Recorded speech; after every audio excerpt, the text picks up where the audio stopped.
Oh, wasn't this unexpected? You expected me to post another video on Tuesday, didn't you? Well, you thought wrong. I will probably be posting Clover's video on Tuesday, like usual, but why am I posting now? Well, a thought occurred to me, and I'm like, you know what? I'm not really proud of how Jennifer and Lilac's videos came out. So why not remake them? I wasn't really in the best mental state when making those. Just a lot of stress. But I'm doing better now, I think. And so I'm gonna remake those videos. Another thing that really bugged me about those videos is that I forgot, I didn't include enough about the characters. Not to mention the videos were so much shorter than Velvet's video. And I don't like that. So here we are. So, on topic, Jennifer. Who is she? Jennifer is the second main character in the story. Right after Velvet. Jennifer is Velvet's sister, and mainly is just Velvet's only family member at this point, because we don't count Sharon because she sucks, and Pine died very early, and those are their parents, by the way.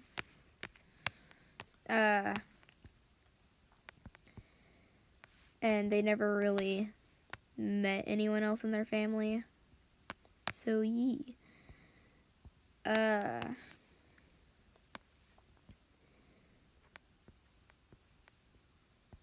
So yeah, these two are around the beginning of the story, and both die very early.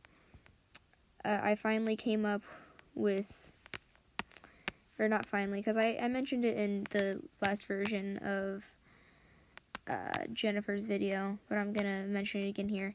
Velvet dies, in the beginning of the story now. So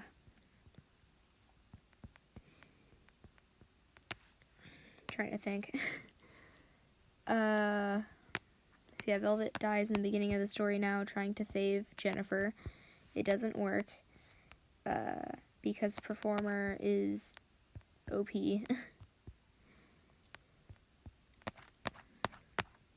But yeah, what role does Jennifer play in the story? So as said, she is the second main character.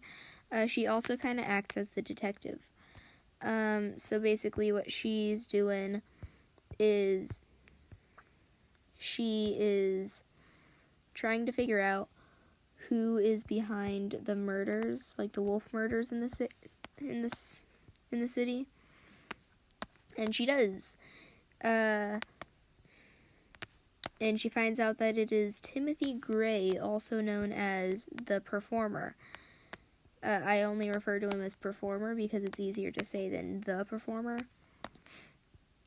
And he's always been known as Performer, so that's why I don't refer to him as Timothy either.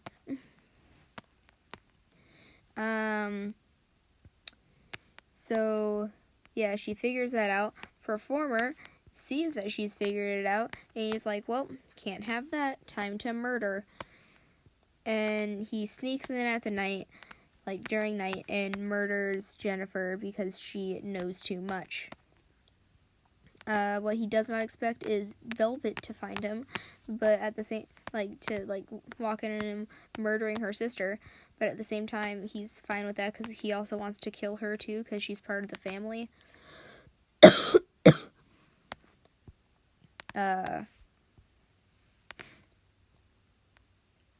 If you need a reminder of what the story is about, basically, Link's dude, his parents were accidentally killed by Fox Chick, not Fox, she's not a fox, by Wolf Chick, and now he has sworn now he has sworn revenge on Wolf Chick and is now plotting to kill her entire family to get back at her.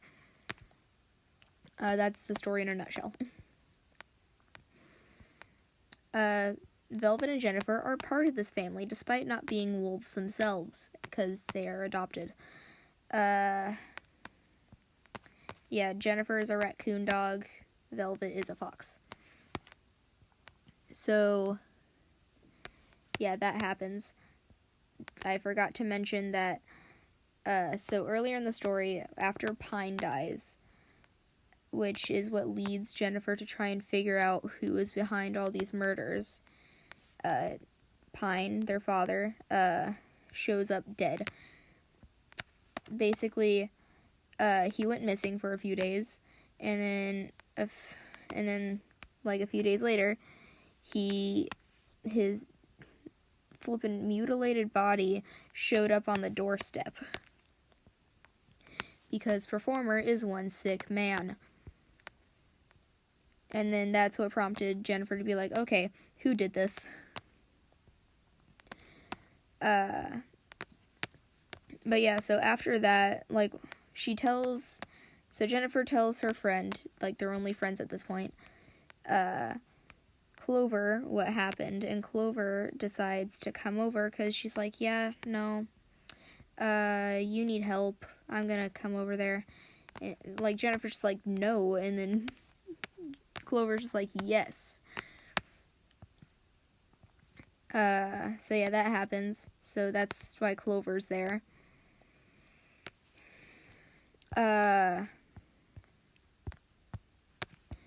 So yeah, Jennifer and Velvet both die. Clover's out somewhere. Who knows where. And then she comes back, finds that both Jennifer and Velvet are dead. And then she runs out of the house, practically sobbing, and then runs into Lilac's group. And then, boom, that marks the true beginning of the story, switches POV to Ice. So, yeah.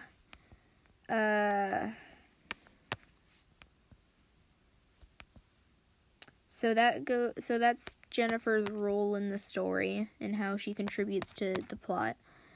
So to Jennifer's overall personality. So Jennifer, very gay. That just is a personality trait at this point. She is very gay. To the point where she makes goo-goo eyes at basically any chick that she sees.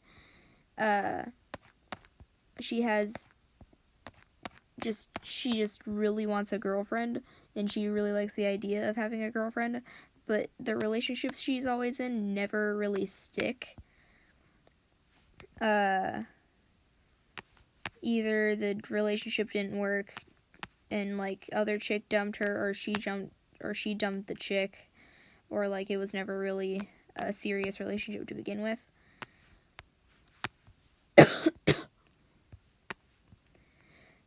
So yeah, that was until she found Clover, who is her girlfriend, and, you know, she actually got an actual girlfriend and gotten, like, an actual relationship, and it's really cute.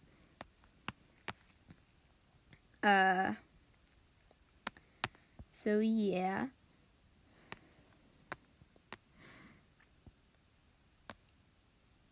I'm trying to think about what else to say. So yeah, very gay. To the point, like, she makes goo goo eyes at, like, so many girls at this point. Usually at the park, because that's, like, a normal spot that her and Velvet go. That, like, Velvet, like, literally any time this happens is just the "aw crap, here we go again" meme.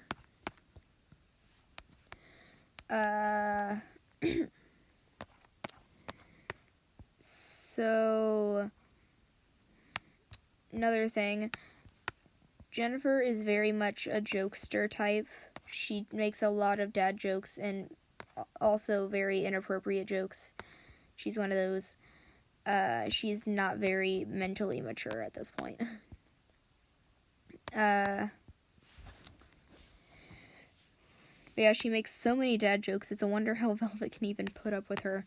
Unless Velvet, like, actually likes dad jokes. I don't know if she actually likes dad jokes. You see, I have this problem where I ask myself questions about my character sometimes because I don't really know. And a lot of people are just like, but they're your characters, you should know. And I'm like, I know, but, like, I don't know. And it just confuses everyone. Including myself. But yeah, maybe Velvet likes dad jokes, who knows. I wouldn't be surprised if she found dad jokes funny.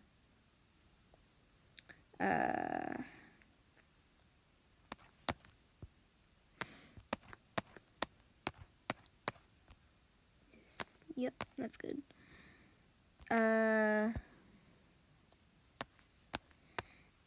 Jennifer, that's like all I really have on like Jennifer's personality.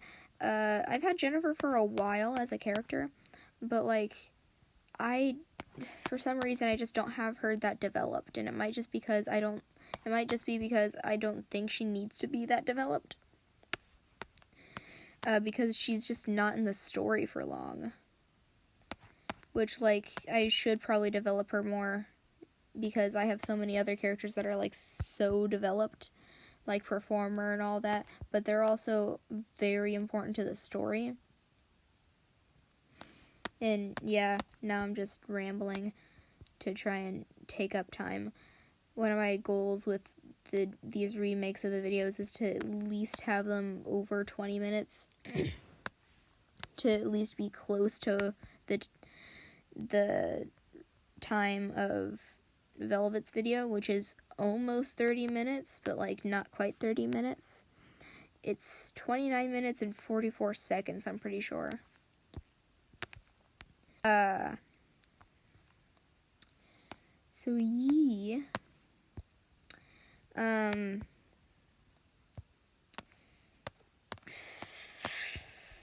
Frick. Jennifer is probably she's more mature whenever she's around Velvet. But any other situation, she's very immature. So I'm trying to think about what to talk about now.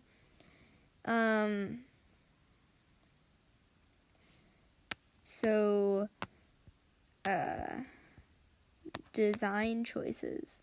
So as stated before, Jennifer's a raccoon dog. She wasn't always a raccoon dog, but I like recently made her a raccoon dog in like her most recent redesign.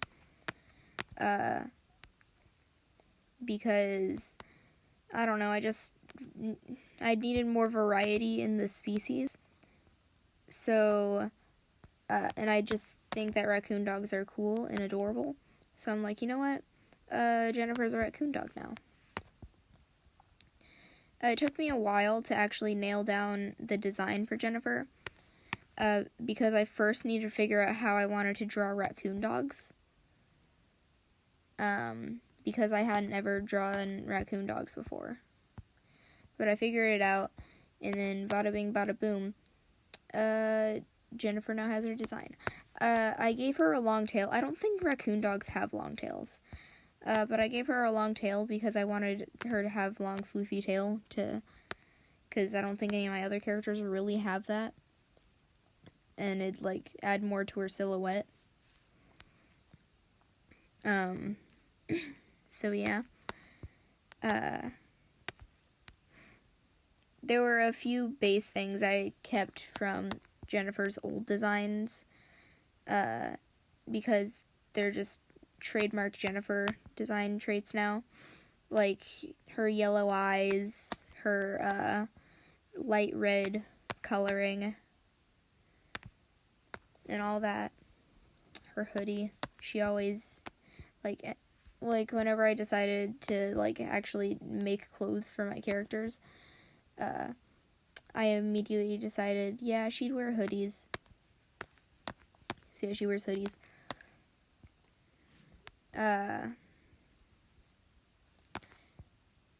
talking about Jennifer's old designs, I'm going to talk about, like, her, like, how the old story was and all that, and what she used to be. So, Jennifer used to also be a fox. Because the entire family are foxes. I always had it as a plot point that Jennifer and Velvet were adopted. But they were never a different species. They were foxes as well. And basically, there was this... I had it to where Jennifer could see into the future. And, like, I decided to get rid of that because it barely played any, like, role in the story. Besides, oh, Jennifer has cool power. Like, it only had, like, there was only one plot point that happened because of it, and it, like, barely did anything.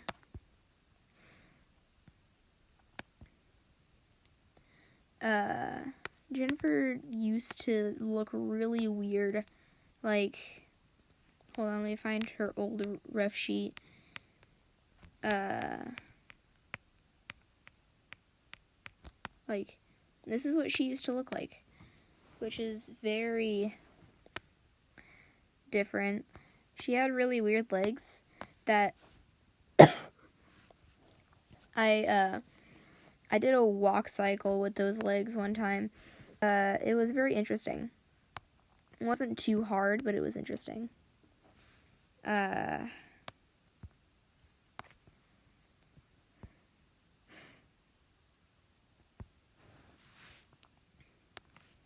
So, I'm trying to think about how she used to die. So in the past version of the story, not Jennifer, but like in the past version of the story, there were ghosts. And basically, after anyone died, they would turn into ghosts. But they could die a second time. And then they'd go to this place called the Abyss. I got rid of the ghost thing because it kind of took away the impact of death. And death is a really big part of the story, especially now since I have decided that everyone actually dies. And I don't want the impact of the deaths to be taken away.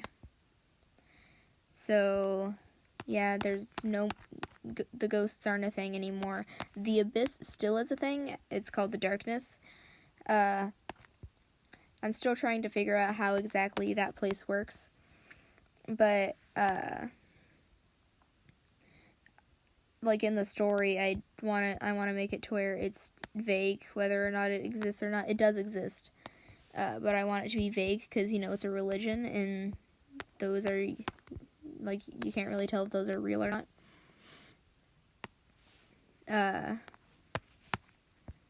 So, yeah. But, Jennifer, so yeah, basically everyone could die twice. Jennifer's deaths was, she was killed by Performer the first time.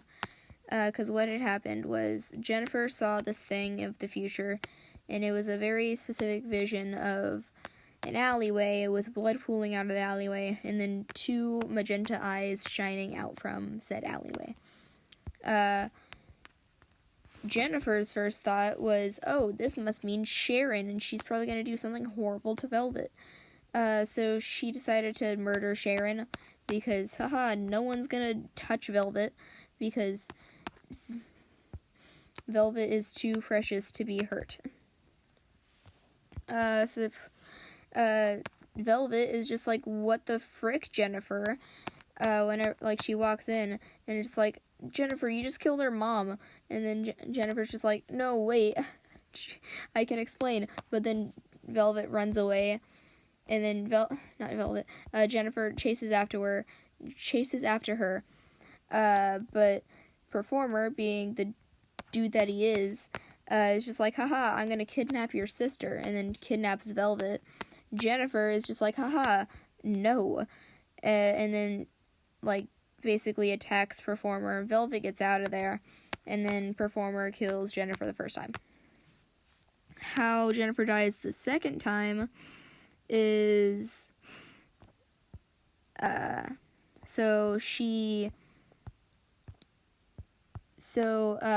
fun fact, the flippin' vision that she had was, like, she interpreted it incorrectly, and that was actually supposed to foreshadow, flippin' Lilac.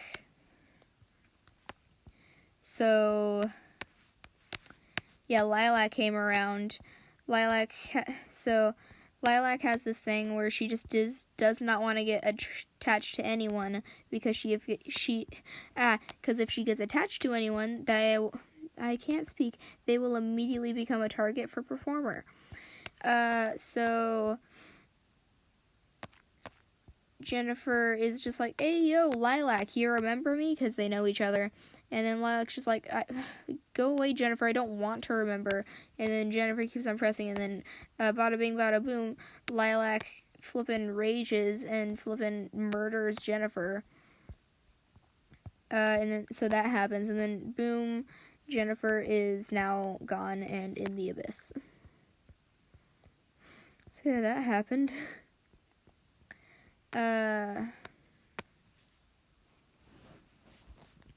I realized that in this drawing, I didn't make her floofy enough, but that's fine. I forgot to mention this earlier, but, Jennifer definitely has a bunch of, like, St. Patrick's Day or Clover themed nicknames for Clover. And one of them being Lucky Charms. She calls Clover Lucky Charms, and it's amazing.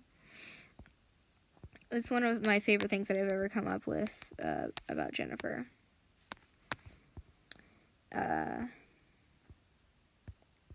Yeah, Lucky Charms, flippin' Shamrock. Just a bunch of different things.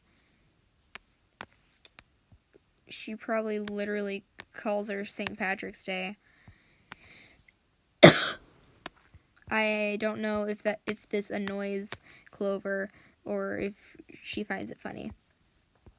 Who knows? Because I sure don't.